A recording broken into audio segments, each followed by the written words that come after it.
Instead of logo mistakes, today I want to talk about really good logos, and I want to show you what makes them so good.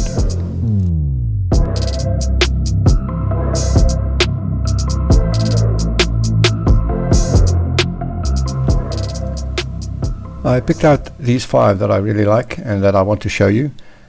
I'm not going to try to pronounce any designer usernames. I'm just going to embarrass myself if I try. But I'll include the logo details on screen so you can look these guys up on LogoGround. The links are in the description. First up, a logo that seamlessly combines 2 things, headphones and a dumbbell, to convey the heavy music idea. Brilliant logo. It is easy to get this wrong. If you combine 2 things, it has to make sense. You have to have a coherent message.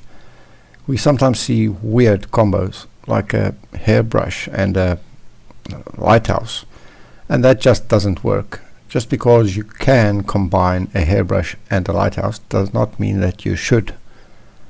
In this logo, the 2 objects feel like they belong together, perfectly matched, and a good concept and good execution. Again, a good combination of 2 things that go well together. But what I want to show you here is the newspaper backrest. The backrest has a curve in it. It would have been so much easier for the designer to use straight lines everywhere. Building a curve into the chair and then matching the newspaper to the curve must have taken a lot of extra time. But it is time well spent. The curve is just better. It's more interesting. It was absolutely worth the extra effort. This is a 3D cube with cutouts and steps added to form a lion's head. Great idea. What I like most about this logo is that it invites you in. Imagine climbing up those steps, and imagine walking into the cube and looking around. Imagine the cube seen from the inside.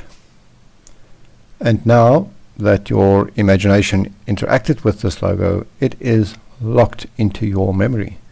Once you've accepted the invitation and entered the logo and explored the space, your brain deals with this logo in a different way than it deals with forgettable logos.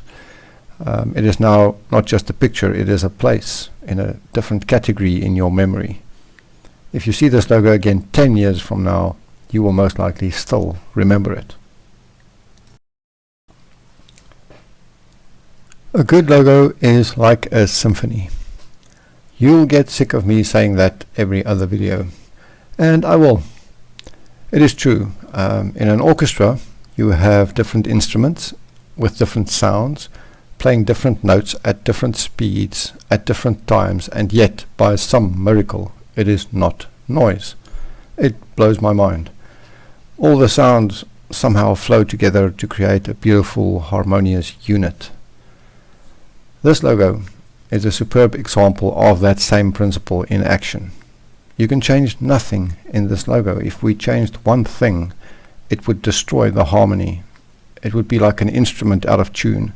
Every part is necessary, and every part is in just the right place, and just the right size, and just the right color. Perfect harmony. How much fun can you have with a logo?